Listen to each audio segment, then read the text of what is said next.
This time, Dr. Tom Fletcher battles a mysterious body invasion. It felt like something was moving in the sole of my foot. He's walked around barefoot, you know, in the mud, whether he's picked up something there. Dr. Tim O'Dempsey tackles a mass onslaught. We're not quite at the zoo stage, but we're getting there. I was actually wanted them to cut it open there and then. And lab boss Wendy Bailey comes face to face with the enemy. It isn't dead. That's it was his death throes. This crack team wages war on deadly bites and alien body invasions, battling lethal infections from around the globe. Only they stand between you and bugs, bites, and parasites.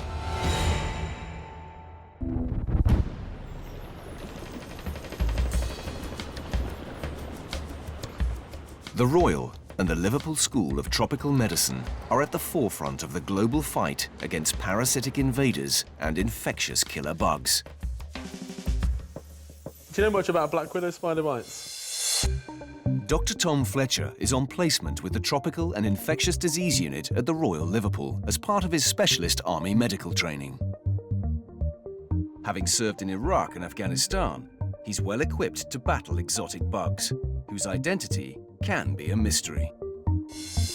What sort of really appeals to me about sort of tropical medicine and infectious disease is that absolute challenge of diagnosis. So when someone presents, and for example, they've just got a fever, and they've got no other clues as to which system might be affected, it's a real challenge to try and work out what's causing that fever. Fever is one of the most common symptoms in the unit, but the causes can be anything from malaria to myiasis, dengue fever to deadly snakebite.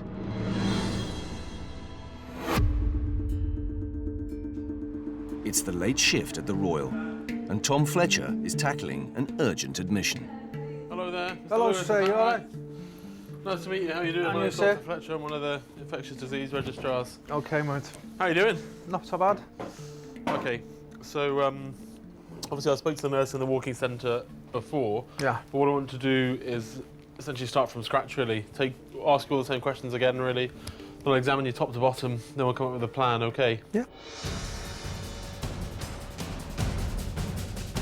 3 weeks ago, carpenter Barry Lewis returned from honeymooning in Cameroon with his new wife and her family.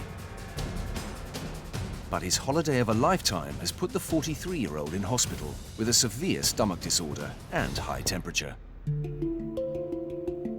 Cameroon is a beautiful place. It was hot. The people were lovely. It was just a beautiful place, especially in the jungle as well. It was nice. This was Barry's first trip to Africa, and he took risks a more experienced traveller might have avoided. Apparently, you can catch things in the streams. And the tap water, I was brushing my teeth with the tap water.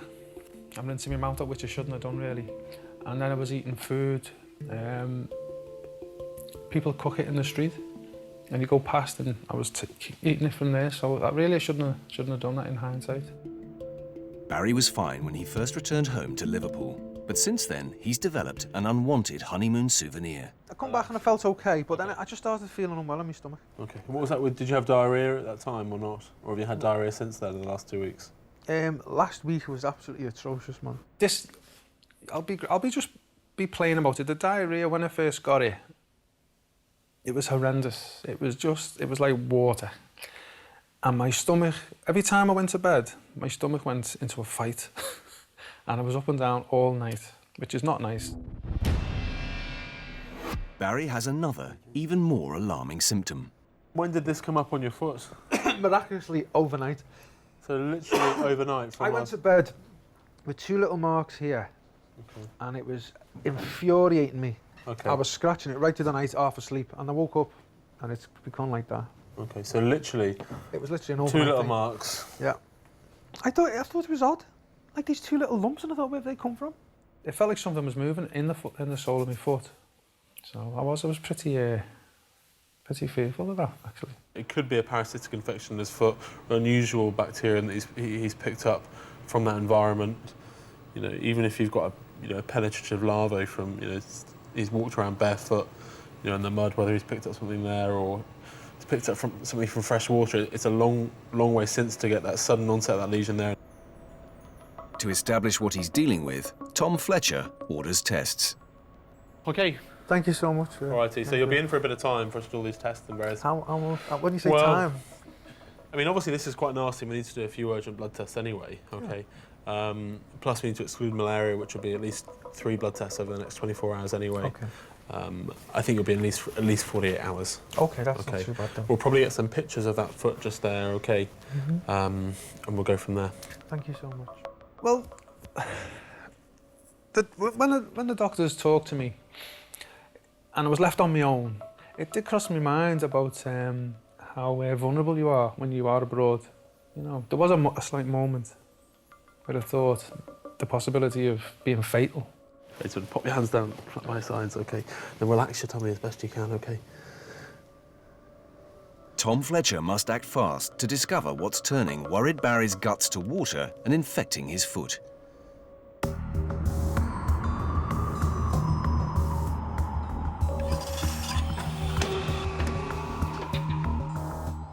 Barry's blood, tissue and stool samples go across the road to Wendy Bailey at the School of Tropical Medicine.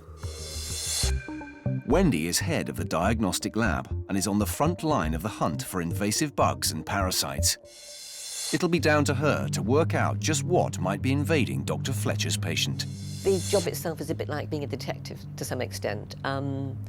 You've got this trail, you know, you start off with the evidence, which may be the faeces or the blood sample, and you're looking for the culprit, and hopefully you're going to find it. So it's a bit of a mystery tour perhaps sometimes, but yes, it can be quite exciting. 1,500 patients a year come through the unit, and Tom Fletcher is just part of a dedicated team fighting their tropical invasions. You can sometimes get eggs deposited in the central nervous system. Dr. Tim Dempsey has spent 25 years investigating the lumps, bumps and rashes of infected travellers. I find it very interesting meeting the kind of people that we meet in practicing tropical medicine. They're often adventurous, or they've had lives that are often very different to the lives of people in this country.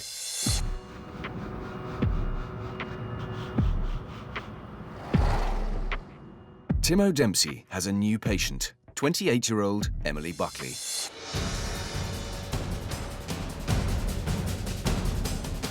The seasoned traveller's just returned with her boyfriend Dave from an 18-month trip of a lifetime to the tropics. She has a mysterious lump on her arm, and it's getting worse. Been away in Malaysia for about a year and a half, and a lump appeared in my arm, but I just didn't think much of it. I'd like to know what it is, really. I am worried, but I'm sure they know what they're doing. In Malaysia, Emily and her boyfriend immerse themselves in local life, picking up odd jobs to pay for their trip. You learn so much with your eyes instead of watching it on TV, and that's why I love travelling, I really do. Towards the end of their stay, Emily had a nasty surprise. I looked down at my arm and then I noticed a little lump in my arm, and it was only about really small, like a little round ball, it felt like, in the joint of my arm. And the locals said to me, go to hospital, you need to have that looked at. It's basically a small animal, get it taken out. In Liverpool, Dr. Dempsey is hoping to discover just what's lurking inside her arm. She ticks a lot of exposure boxes, and we're trying to kind of narrow things down. I thought it was going to be some types of eggs, like, because I've heard of these flies that lay eggs in your arm, and I thought it was going to be something like that. Emily's biggest fear is that she's been invaded by the flesh-eating parasite, the botfly larva. If its eggs have been deposited on her skin, the larvae would then hatch and burrow into her body. There, they would feast upon her flesh before emerging from the skin.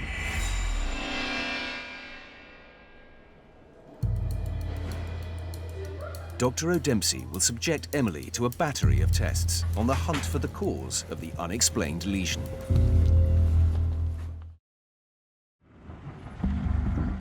At the Royal, on call on the night shift, Tom Fletcher is summoned to the emergency department. A patient's been admitted with a dangerously high temperature. So now he's back from Burkina Faso and has a fever of 40 and it's a bit tachycardic. And there's no other signs on exam to localise it? From listening to his chest, he did have a bit of reduced air entry at the right base, Okay. so whether pneumonia shows up on his chest X-ray. So this is a 47-year-old chap who has just been referred by the emergency department, and they've sent some bloods off.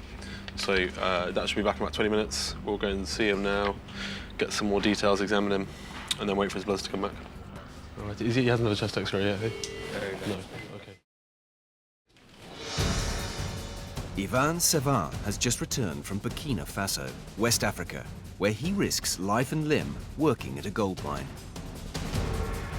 Now he's suffering from a severe fever and muscle pain. Burkina Faso is host to some of the most terrifying conditions in global medicine: viral hemorrhagic fevers. These diseases are often lethal and highly contagious. If Ivan has a viral hemorrhagic fever, the virus will attack his white blood cells, breaking down cell walls and destroying his internal organs, causing him to bleed to death from the inside.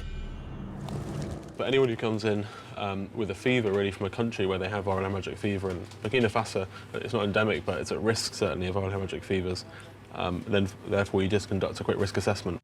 The initial assessment has given Ivan the all clear for a viral hemorrhagic fever, but Tom's patient is clearly extremely ill. All I want to do really is ask some more questions really about where you've been, your symptoms, then I'll examine you fully and then we'll come up with a plan, and by the time we've done that we should have hopefully your first results back. Okay. Ivan's blood is sent for analysis, while Tom Fletcher works out just which other lethal infections he might have been exposed to. When you're in Burkina Faso, where do you go in Burkina Faso? I go straight to the mine, Okay, all right. and there's a camp with 900 people there. Okay. And was anyone else sick in the camp that you'd heard of at all? Oh, because it's a rain season, Okay. everybody gets sick, 4 or 5 a day. It's malaria. So there's a huge amount of malaria Yes. there. Hey? Okay. Ivan was in the unit 2 years ago, also with suspected viral hemorrhagic fever, while as a young man, he nearly died from an attack of malaria. Okay, that's fine. Tom Fletcher is anxious to know just what he's treating now. While Tom's fever-ridden patient doesn't have a deadly viral hemorrhagic fever, his bloods reveal something almost as lethal: the most dangerous form of malaria.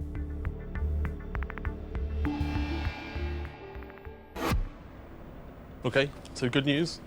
We know what it is. And well, I guess the bad news is, so it is falciparum malaria, okay? So they've just looked at a blood film now, and it's fairly characteristic for falciparum malaria. Falciparum. The most life-threatening strain of malaria is falciparum malaria, and that's what causes virtually all the deaths worldwide. So up to 1 million deaths worldwide is caused by falciparum. While in Burkina Faso, Ivan must have been bitten by a female mosquito, injecting him with a malarial parasite called Plasmodium, which invaded his red blood cells via his liver and multiplied rapidly. Eventually, his cells were torn apart from within, releasing hordes of new parasites into his bloodstream. His body's immune system then mounted a defense, causing his severe fever. If not treated quickly, his parasite-infested blood cells could clog up his arteries, causing organ failure and potentially death. Now that Tom Fletcher knows his enemy, the race is on to destroy Ivan's infection. But he also needs to know how he's fallen prey to the deadly blood parasite. So my next question is, you didn't take any malaria pills this time, is that right? No, I never take any. You never take any? Why is that? I was born in it, and I was born in Africa, and I never took Okay. in a past So you way. grew up in Africa with malaria when you were a child Yes. and much younger. So undoubtedly you had some immunity. So it's a common misconception from people who are born in malaria endemic countries who come to live in the UK that they remain immune to malaria. They've lost their malarial immunity due to a lack of repeated infection. Then if they travel back, they again are at risk of severe malaria. So a little drip, bag of fluids overnight, and then the Rheomet, and then 1 full blood count when you put the drip in. That'd be great, Charles. That's not 50 Shades of something there, is it? It looks a bit rude.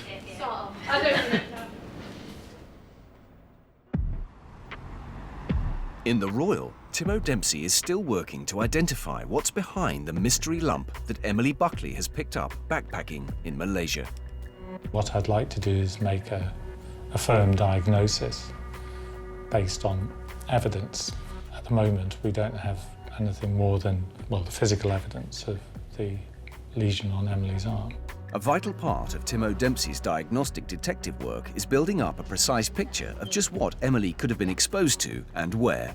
Emily has spent quite a long period of time over the last year in Malaysia, and during that time she's been helping out in a kitchen of a hotel where she's been handling raw fish.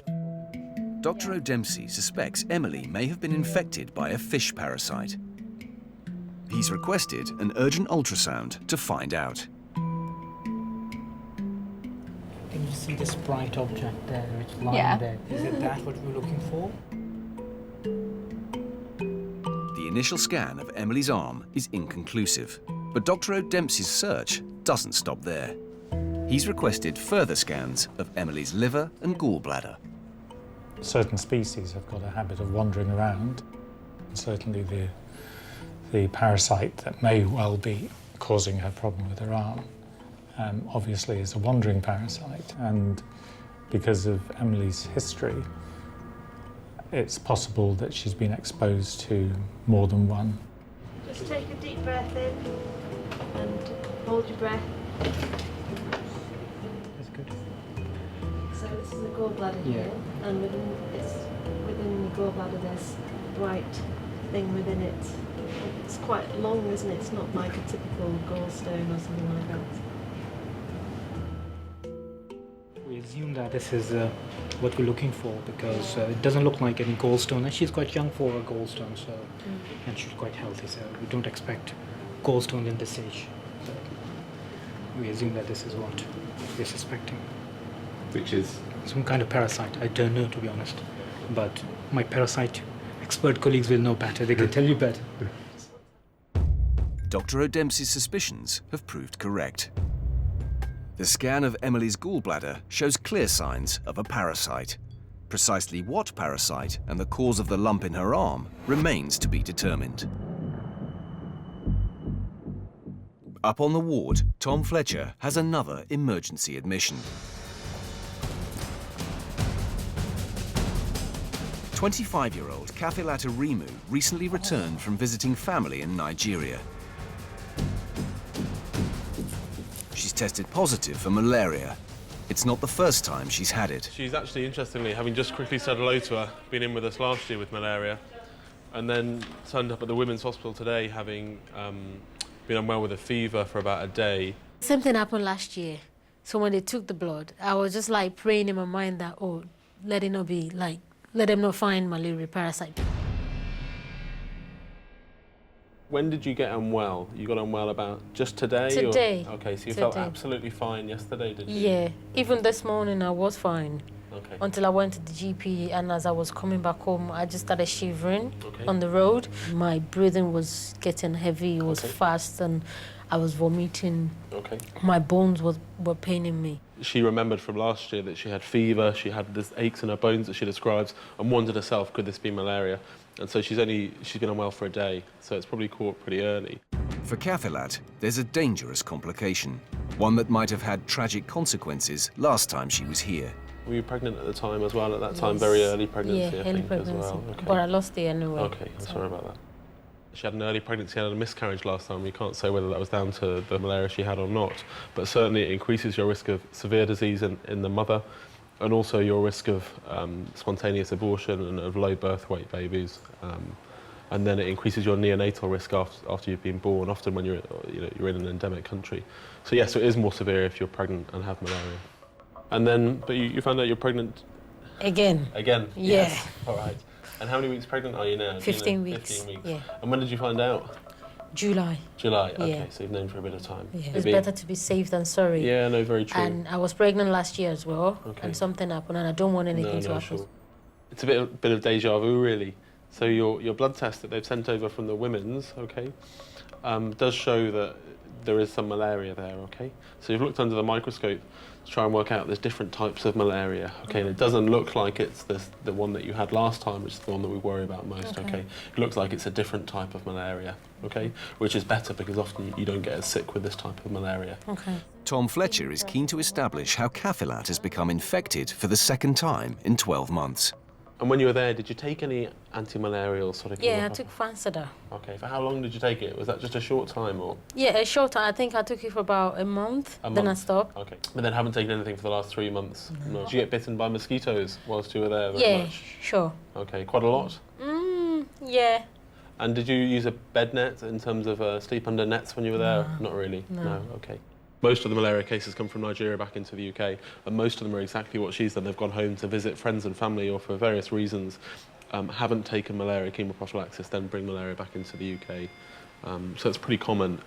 It's a bit sad when you've had her a year ago and you know she's been unwell and in hospital for quite a few days, but then obviously hasn't quite taken that on board to take you know, anti-malarials while she was there. You know, she'll feel rotten enough as it is, so I think she'll appreciate it sending off from me.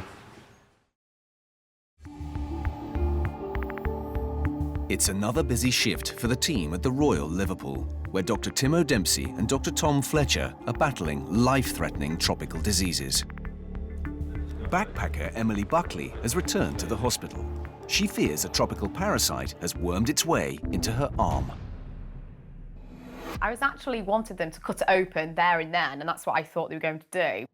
But after her positive ultrasound, Dr. O'Dempsey's concerned the lump on her arm and the creature in her gallbladder mean that a parasite could be burrowing its way through her body.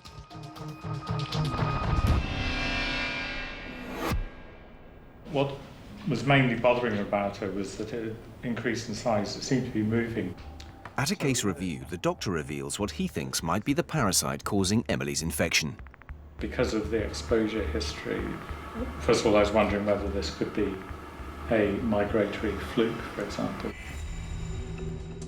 A fluke is a parasitic flatworm. The larvae of the fluke live in freshwater snails, which are then consumed by fish or shellfish. If Emily ate these raw or undercooked, she too could have become infested. Undiagnosed, the adult worms could live in her bile duct for up to 30 years, potentially causing crippling stomach pain, fever, and serious liver damage. The flukes might burrow from her liver to other parts of her body, including the lungs and, most dangerously, her brain. That's when I really started to be a bit scared, to be fair, because I was worried that if they've gone to my brain, because at the time I was getting really bad headaches. If a fluke has burrowed its way into Emily's head, it could cause blood clots, seizures, and fatal swelling.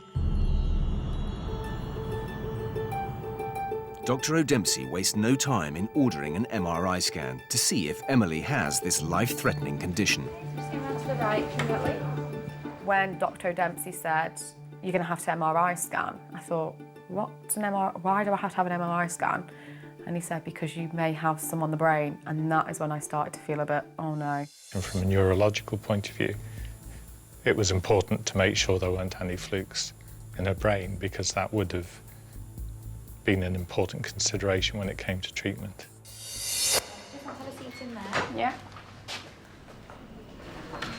Feeling all right at the moment, just a bit scared because I've never done an MRI before, so but I'm sure I'm going to be okay. The scan today we're doing of your head is probably going to take about 35 minutes, okay. You'll be lying on your back on the table and your head's just going to be a little frame. It gets very, very noisy during the scans, so we'll give you some headphones and you can listen to the radio as well if you want to, okay. I'll also give you a little buzzer. If you do want us to stop the scan at all, if you feel unwell, anything like that, you can press your buzzer. You all right, Emily? Okay, so the longer scans are starting now, okay. The MRI scan uses the effect of a powerful magnetic field on human tissue to create a two-dimensional cross-section of Emily's body. You all right, Emily? You're doing really well. This will allow the doctors to detect hemorrhaging or suspicious foreign bodies. It's a nerve-wracking ordeal. Now Emily hopes Dr. O'Dempsey has good news. I've just had a word with the consultant that did the scan, and she's very happy with the results. Images. Oh, good. That's good. It has to be officially reported yet, but I'm really pleased that...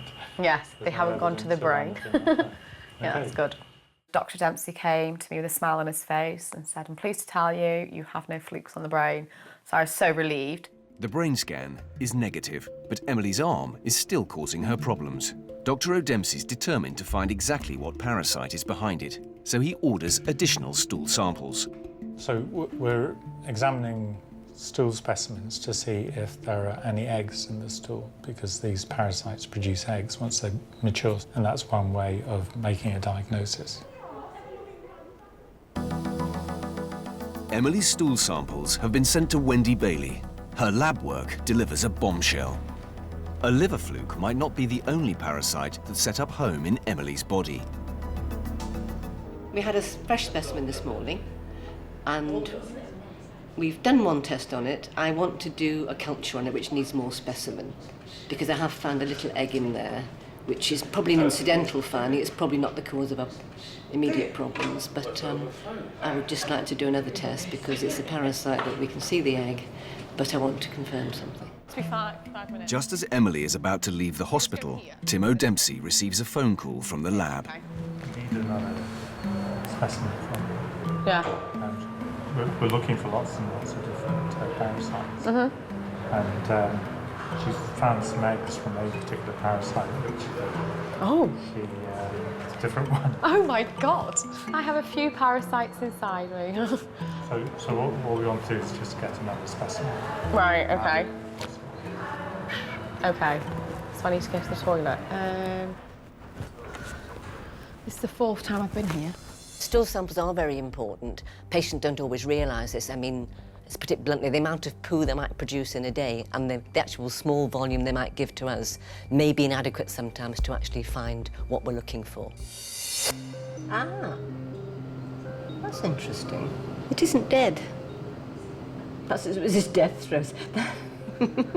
That's actually been in a tube with 10% formaldehyde in it, and normally with these very thin-shelled eggs, you actually expect it to kill them. I think everybody, it doesn't matter who they are, how long they've worked in a lab, if you're looking down a microscope and you see something moving, then everybody will come to want to have a look. Emily's parasite count is climbing, but her ordeal is far from over. She may be host to a variety of different parasites. We're not quite at the zoo stage, but we're getting there.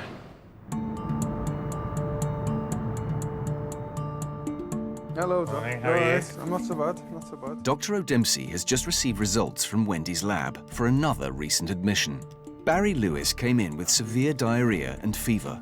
Tests revealed a parasitic gut infection. Right, okay. Just, do you know what that is? Yeah. Well, I've read all about it now. Have I you? don't Okay, like the sound tell of us what you've read. It's just a bug. Obviously, it can be passed through water and food as well. Barry's diarrhea has been caused by a tiny parasite, Giardia lamblia, which has entered his small intestine and gorged itself on his body's nutrients, causing pain, nausea and fever, as his body's immune system attacked the invaders. The parasite multiplied in his gut, then transformed into an impenetrable cyst, colonizing his entire digestive tract. The thought of parasites in my stomach makes me feel really sick.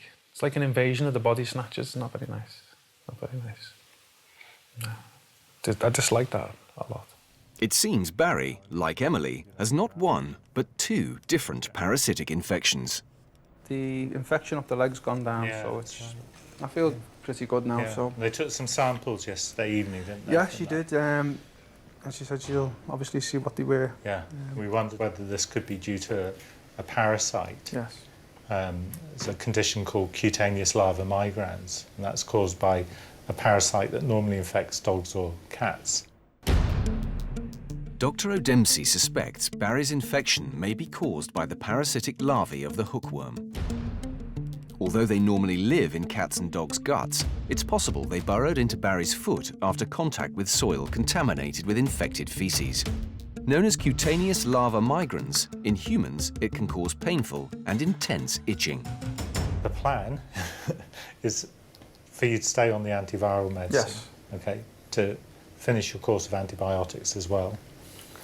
We're going to give you some treatment for the Giardia, which is just a single dose of treatment. That should settle that down. And we'll give you a single dose of treatment just in case this is underneath this could be cutaneous larva migraine, so we can give you a single dose of treatment for that. Thank you.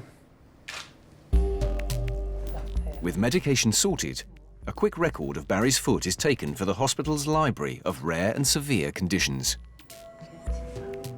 I thought I was away, you know, clean. I got away clean, like from Africa with nothing at all, just a few mosquito bites, but obviously not, you know.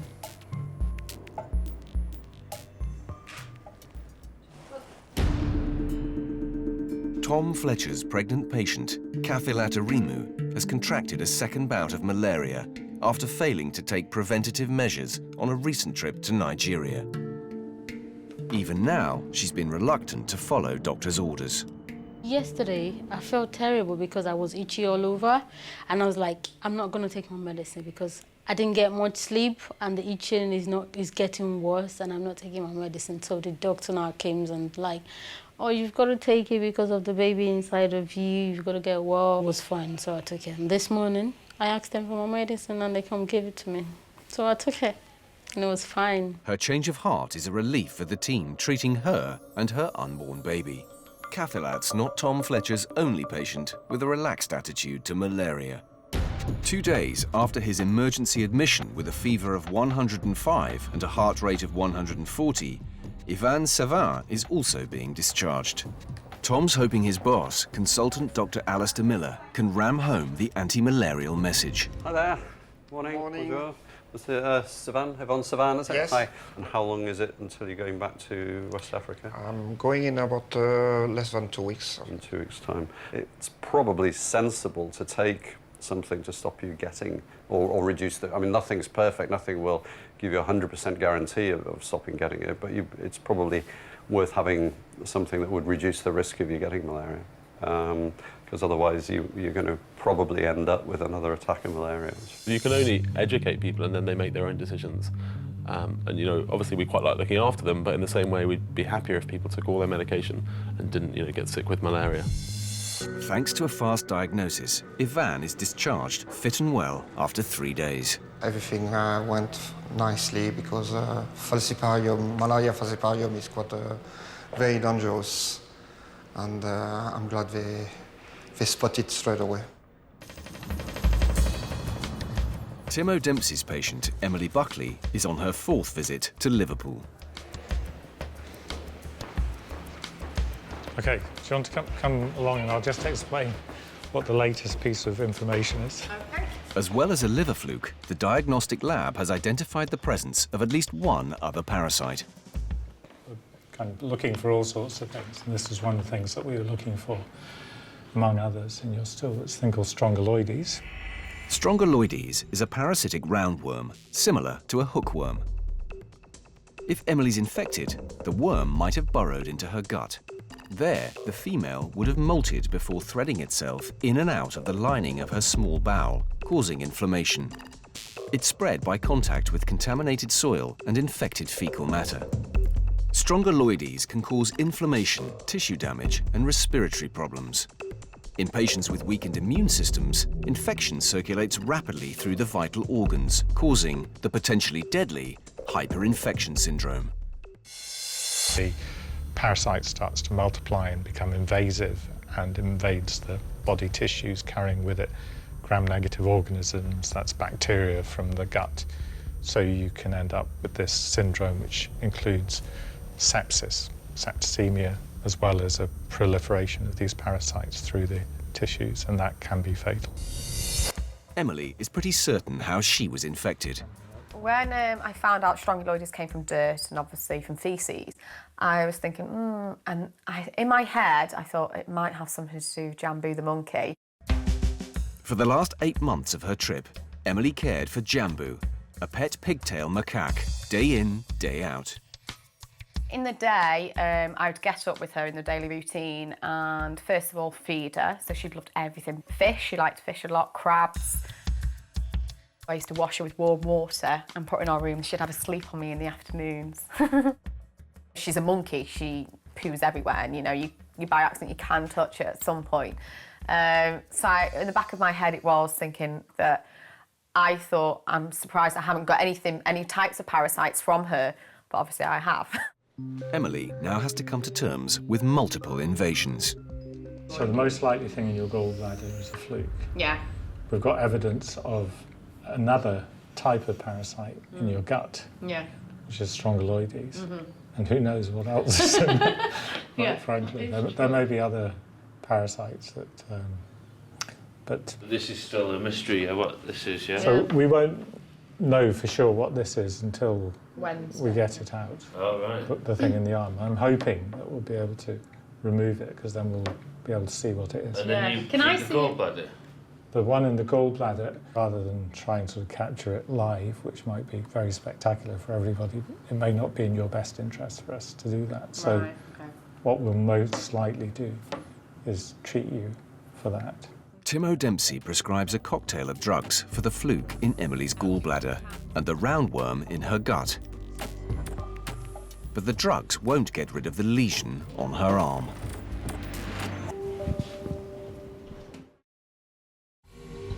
For the past 6 weeks at the Royal, Timo Dempsey has been working to rid Emily Buckley of her multiple parasite invasion.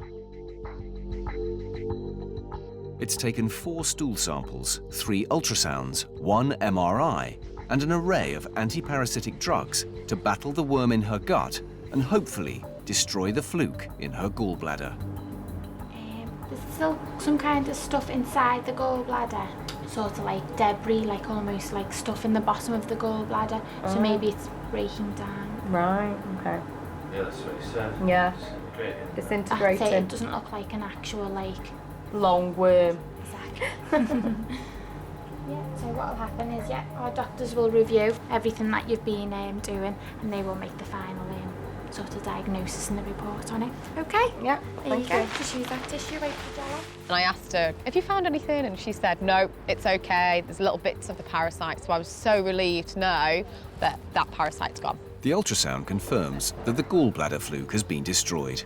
Emily has one more parasite to contend with. It's causing a painful lump on her arm.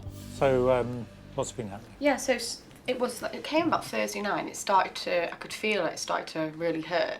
So, is it sore when I press it? Yeah. Not so much here. Yeah. So it's like all over here when you're doing it. So it feels quite firm at this end. Yeah, that hurt. That hurt, yeah, just a little bit there. Okay. There. And it's just really bad Yeah, there. it's a bit kind of softer at this end, isn't it? I think you'll probably get more peace and quiet if we just... Yeah, that's what I thought. I chop just it thought, out. yeah, that's what I thought. I don't mind it. You think it's dead though, yeah, whatever's... Well, whatever. that's what we thought even when I first saw you, that Yeah. because the irritation had sort of started Yes. after a few weeks of Yeah. the thing moving around. Yeah. I wondered if it was already dying at that stage. It may be mostly just inflammation around the dead parasite at this stage. I think from a symptomatic point of view, Emily would prefer to be rid of it at this stage. So if we can do that, that would also be interesting for us, because then we'll have a better opportunity to find evidence as to what exactly it is. With Emily in pain, Timo Dempsey sends her and her mystery lump for surgery.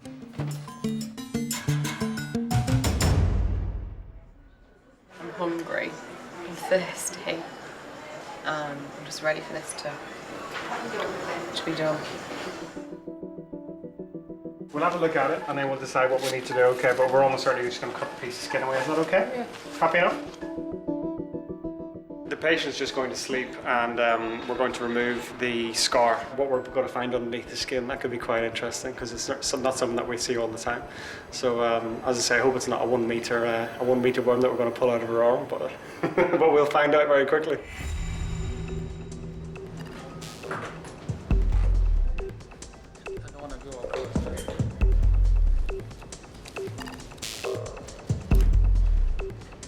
The surgeon cuts around the lesion,